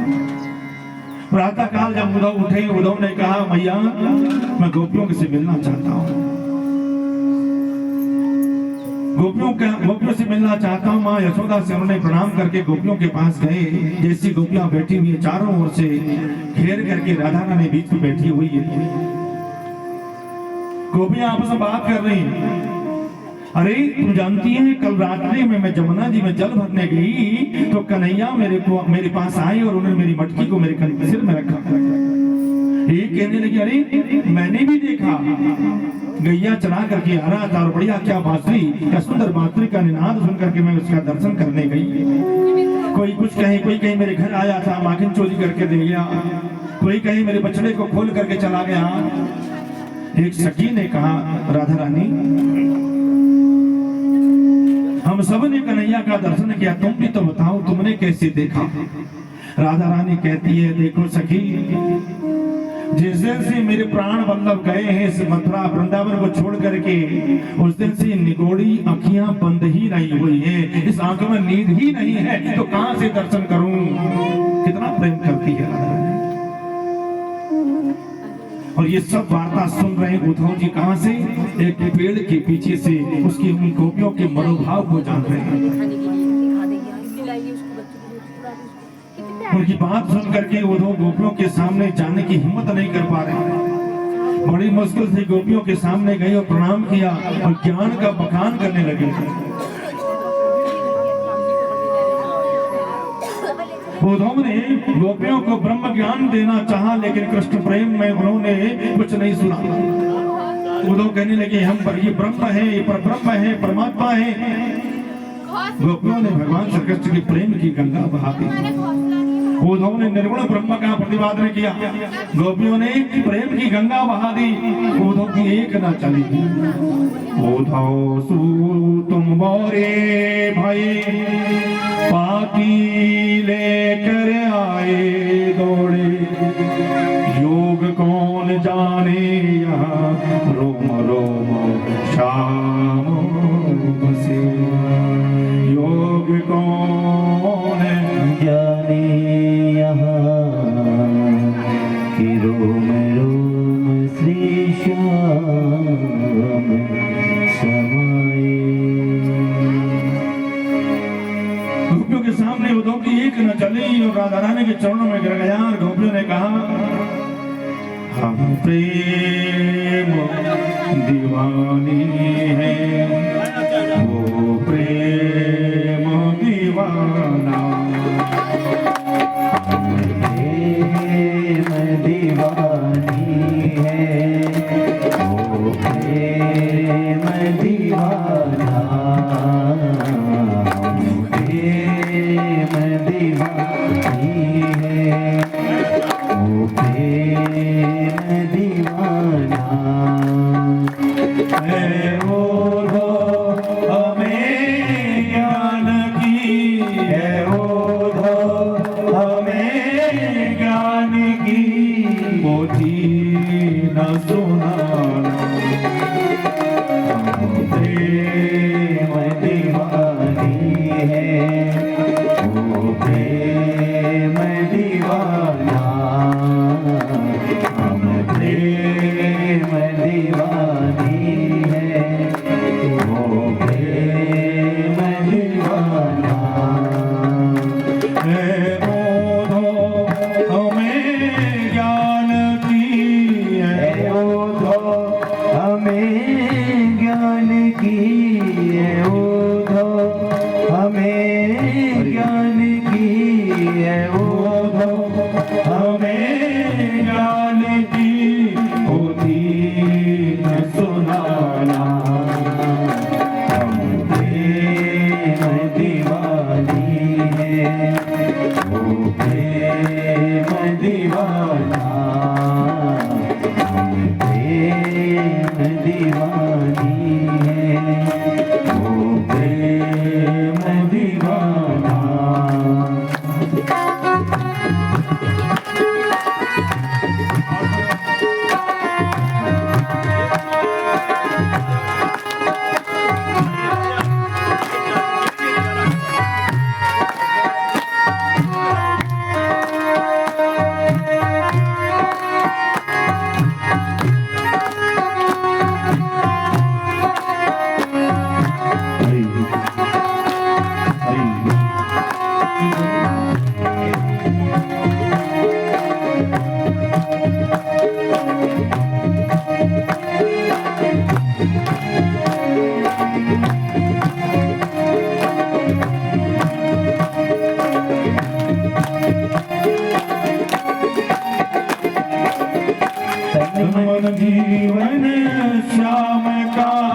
श्याम रोम रोम में रम रहा वो मत वाला श्याम सितन में अब योग का सितन में अब योग का नहीं कोई ठिकाना इस धन में नव योग का धन में अब योग का नहीं कोई ठिकाना है वो दो हमें ज्ञान की है वो दो हमें ज्ञान की होती न सुनाना हम प्रेम दीवानी है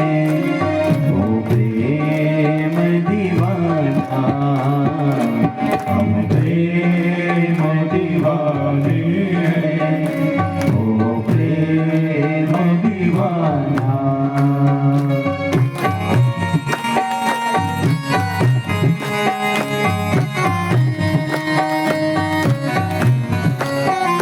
श्री राधे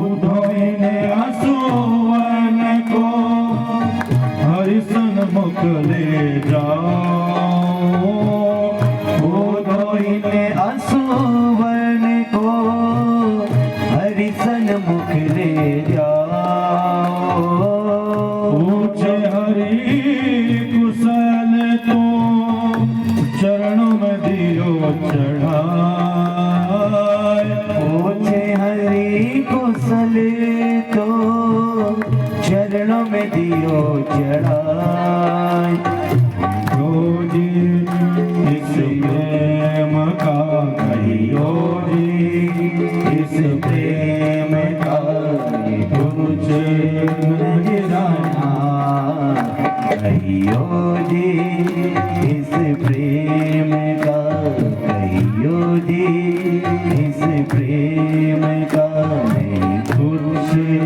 नजराना है वो दो हमें ज्ञान की है वो दो हमें ज्ञान की होती न सुनाना हम प्रेम दीवानी है वो प्रेम दीवाना हम प्रेम दीवानी है वो प्रेम दीवानी श्री राधे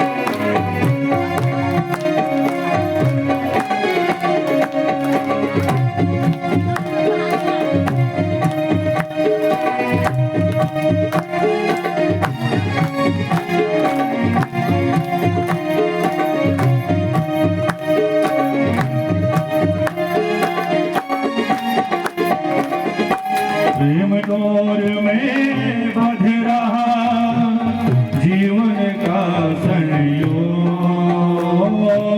प्रेम डोर में बज रहा जीवन का संयोग सुमिरन में डूबे रहे यही हमारा योग सुमिरन में डूबे रहे यही हमारा योग। कानों में रहे गूंजता, कानों में रहे गूंजता बंसी का तराना। कानों में रहे गूंजता, कानों में रहे गूंजता बंसी का तराना। है ओदो हमें ज्ञान की, है ओदो हमें ज्ञान की होती न सुनाना। हम प्रेम दीवाने हैं, वो प्रेम दीवाना। हम प्रेम दीवानी है, वो प्रेम दीवाना है।